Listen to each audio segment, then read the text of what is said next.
Hello, Namaskar, Vanakkam. I hope all of you are doing absolutely great. We come to the concluding act of Macbeth, which is Act 5. Now, this has many short scenes, and this is basically the battle act. This is where the battle takes place between Macbeth and his enemies who are out to vanquish him to save the kingdom of Scotland. So that's what happens. But Act 5, Scene 1 is not really connected to the battle, yet it remains one of the most important scenes in this particular play, which is known as the Lady Macbeth sleepwalking scene. यानी कि वो scene जिसमें कि वो नींद में चल रही है, and the kind of things that Lady Macbeth says in this particular scene are extremely important, both from the point of view of the play and also from the examination point of view. So I will keep pointing out the specific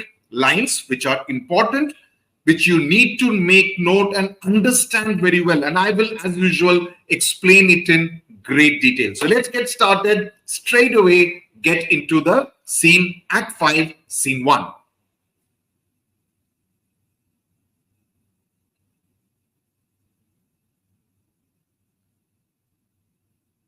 Okay, so this particular scene takes place in Dunsinane, which is the castle of the Macbeths, and in an ante room in the castle, which means it is not one of the main chambers. But here is a scene where the doctor, a doctor who is a medical doctor, and a waiting gentlewoman who is a lady of the nobility. She's not a maid. Please make a point of this, that she is not a maid. Okay. She's not a servant. She is not a domestic help. She's a waiting. She's a lady of the nobility who helps Lady Macbeth. So this is a famous sleepwalking scene. As I mentioned, Scene 1. Please refer to it as a sleepwalking scene. And as I said, an extremely important scene in the play. So initially, the doctor and the gentlewoman are in conversation. So the doctor says, I have 2 nights watched with you, but can perceive no truth in your report. When was it she last walked?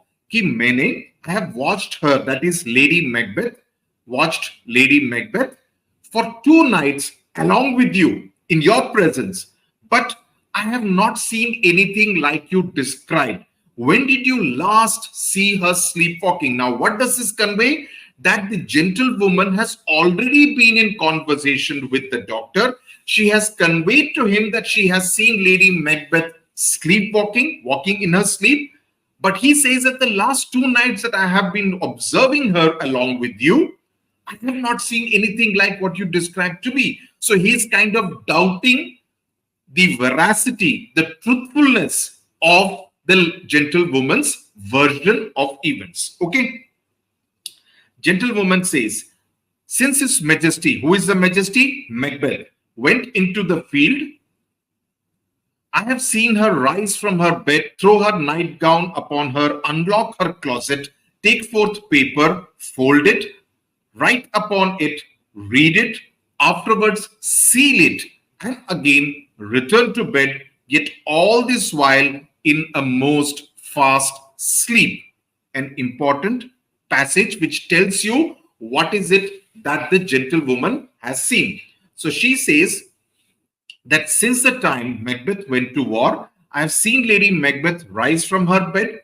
Then she kind of wears her nightgown. She unlocks her closet, her chamber closet, takes out some paper. She folds it. Then she writes on it. Then she reads what she has written. Then she seals it. And then she returns to bed. All this while she is actually fast asleep. Doctor says a great perturbation in nature to receive at once the benefit of sleep and do the effects of watching. Now he says great perturbation means it is very unnatural.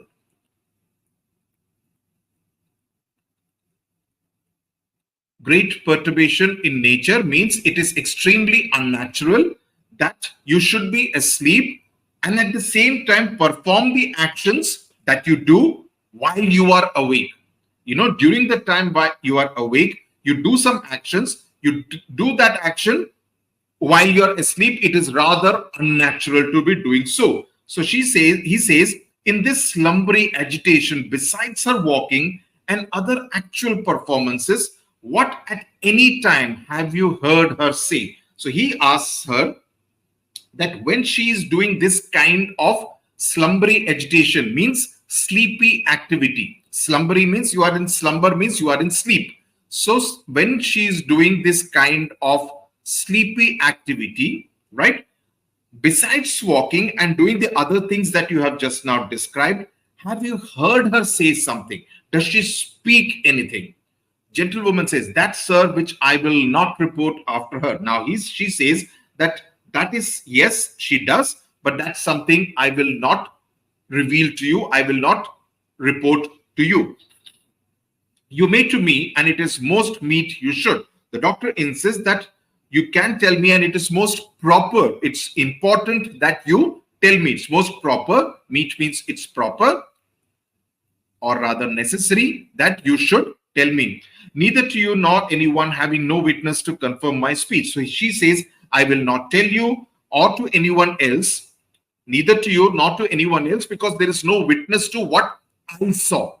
There is no other witness to confirm that this kind of thing indeed happened. Now, why is she saying so? Now, the gentlewoman is reluctant to reveal because of the fear of repercussions. There is an element of fear. Okay. There is an element of fear ki kya hoga if I reveal what I actually saw.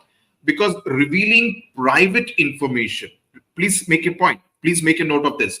Revealing private information about the queen's rather strange behavior could have serious consequences for this particular lady of the nobility, the gentlewoman, because she could be punished for gossiping, okay, about her employer, which is the queen, or even accused of lying or maybe exaggerating. Because when she says there is no witness to confirm my speech, that's what she's scared of, that there will be nobody and I could be accused of lying or exaggerating something which may have never happened. So, there is no witness. That's what she is worried about. That's what she tells the doctor. Also, as a lady in waiting to the queen, the gentlewoman is also bound by a sense of loyalty, and she's meant to be very discreet in her behavior. So sharing Lady Macbeth's private moments, it's a struggle that she's not able to sleep properly. She's having a disturbed sleep, which is why she's walking in her sleep. So it could be seen as a betrayal of that trust, that as though by revealing what Lady Macbeth is going through, it would be a betrayal of the trust that Lady Macbeth has reposed in this gentlewoman, that she would take care of her. Okay.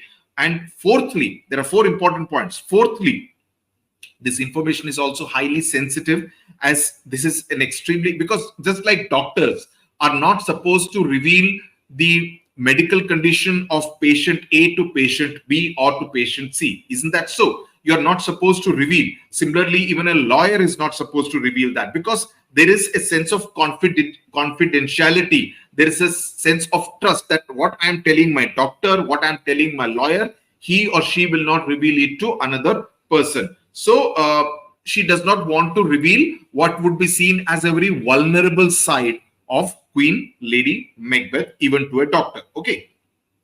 At that point in time, Lady Macbeth enters. This time she's holding a candle. Taper means a candle.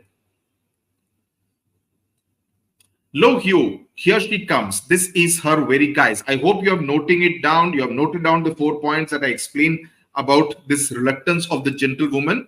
I will be giving you notes of Prism and Rhapsody poems and stories in the Instagram and the WhatsApp channels, and I do hope you are following those pages, those channels, so that you can access those free notes, short notes of Prism and Rhapsody. Macbeth, I am not going to be able to, because obviously it's too much of detail of each and every line, which is why you should take down notes while I'm explaining, because a lot of it is extempore. While I speak, I don't have everything. I just have a few words written out here. I don't have everything written. So a lot of it is extempore. So please take down notes. Okay.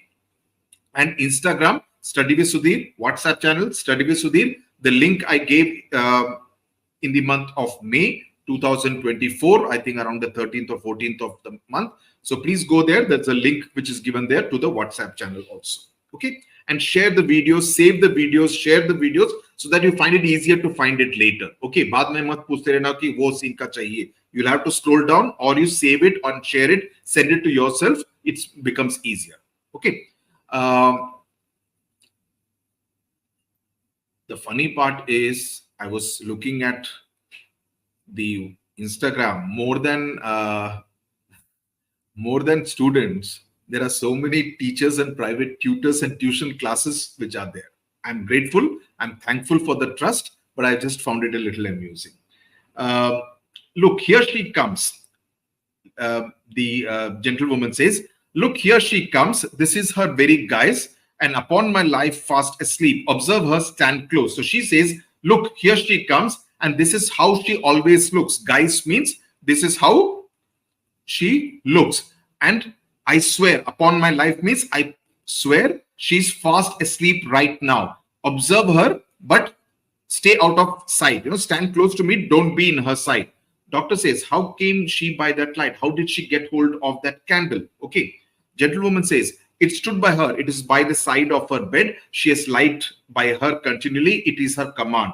That she has a light by her side all the time. It is her command that the candle should be there. Why it stood by her? Okay. Doctor says, you see her eyes are open. So doctor says, you see her eyes are open. Yeah, but their sense is shut. Gentlewoman says, yes, but they don't see anything. Sense is shut means they don't register anything. Okay. They are not, their eyes are open, but they don't register anything. Means they're not kind of processing anything which she's seeing around her. What is it she does now? Look how she rubs her hands. So he asks, what is she doing now? Look at how she's rubbing her hands. Gentlewoman says, it is an accustomed action with her to seem thus washing her hands. I have known her continue in this quarter of an hour. This is very, very important. She says, it's an accustomed action with her, right? She does that a lot as if she's washing her hands. I've seen her keep doing it for 15 minutes. Why is she doing it? She's washing the blood marks of her hand. We know that the gentlewoman and the doctor are not aware of the background.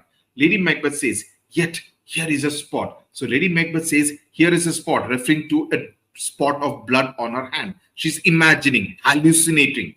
Hark, she speaks. I will set down what comes from her to satisfy my remembrance the most strongly. So he says, I will note down. She's talking. I will note down what she says so that I will remember it better. Okay. So he wants to make a note of it. Lady Macbeth says, out, damned spot. Very important passage. Very, very important passage.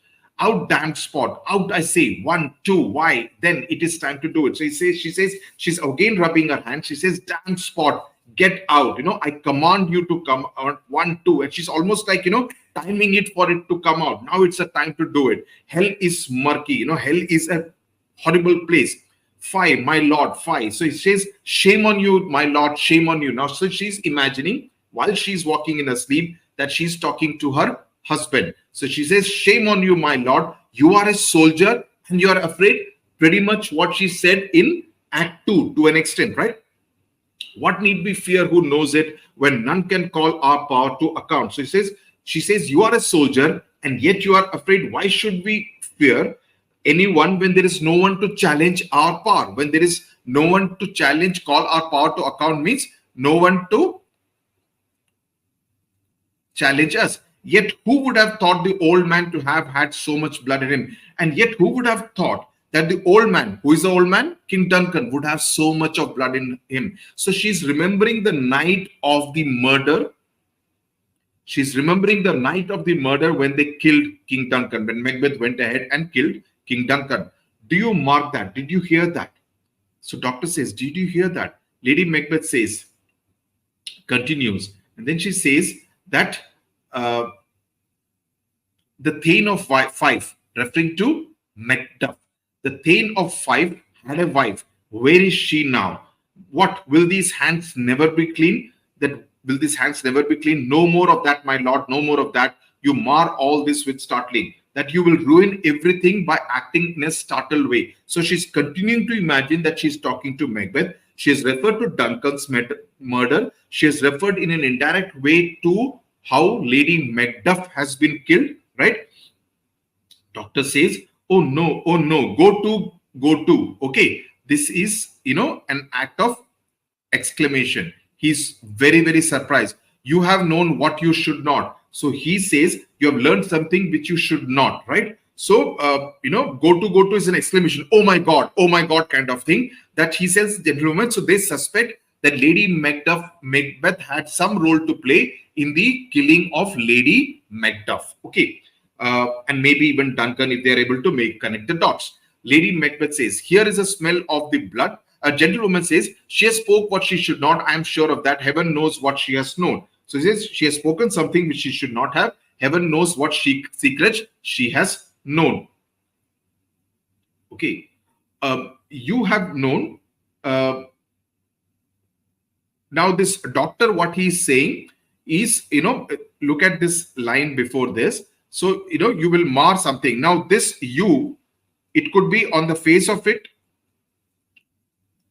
referring to the gentlewoman. But at the same time, you see, it is also about Lady Macbeth may have been knowing something which she should not have known. But obviously, he's talking to the gentlewoman, and the gentlewoman is the one who is reacting. So we presume that he's speaking to the gentlewoman. Why is this? Okay. Lady Macbeth says, here is a smell of the blood still. All the perfumes of Arabia will not sweeten this little hand. So now Lady Macbeth says, my hand still smells of blood. And all the perfumes of Arabia will not sweeten my little hand. And this is again a very important line. In fact, this is quoted a lot from Macbeth, that all the perfumes of Arabia will not sweeten this little hand. That there is so much of blood on this hand that the perfumes will not be able to take away the smell of blood. What a sigh is there. The heart is sorely charged. So doctor says, what a heavy sigh. It's a heavy sigh. Oh, she's referring to. So he's referring to this as the sigh. And he says, her heart is heavily burdened. Sorely charged means her heart is heavily burdened. There is a lot on her heart. I would not have such a heart in my bosom for the dignity of the whole body. So the gentlewoman reacts saying that I would not want such a heart in my bosom, even if you made me queen.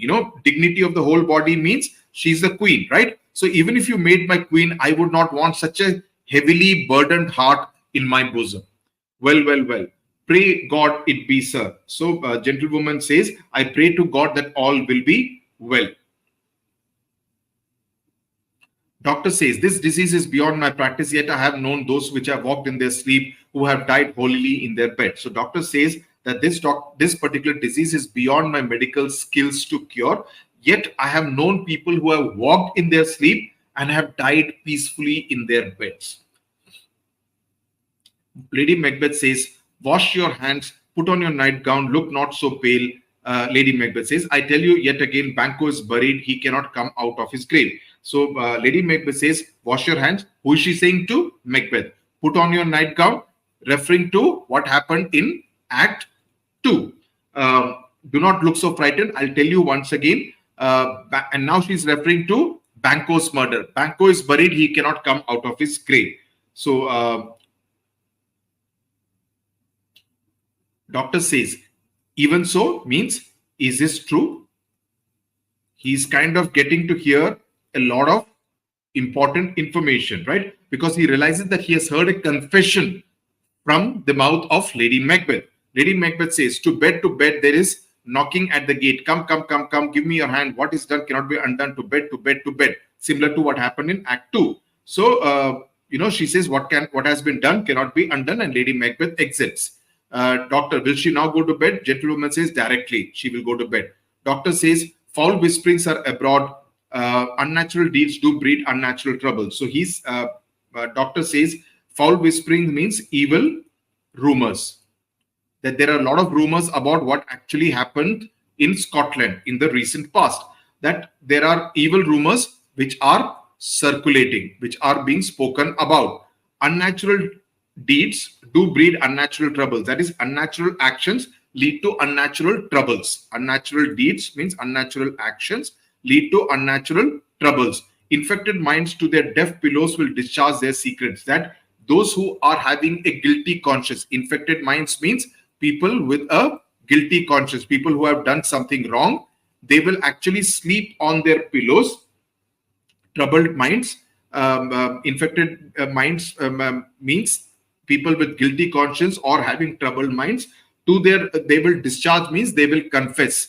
Discharge means they will confess their secrets to their deaf pillows, because the pillows, cannot hear, but they will confess their secrets, the wrong things that they have done, to their pillows while they are asleep. And she needs a priest more than a doctor. She needs a priest who she will confess to. She needs a priest to confess to than a doctor. God, forgive us all. Look after her, remove her from the means of all annoyance. He tells the gentlewoman that please look after her, remove anything that she could use in order to injure herself, in order to hurt herself. Okay, from the means of all annoyance, anything which can injure or hurt her, and still keep eyes upon her, keep an eye on her to see that she's absolutely safe. Keep a watch on her. Good night. My mind she has mated and amazed my sight. So she says she has shocked. Mated means she has shocked my mind. What I have seen has shocked me.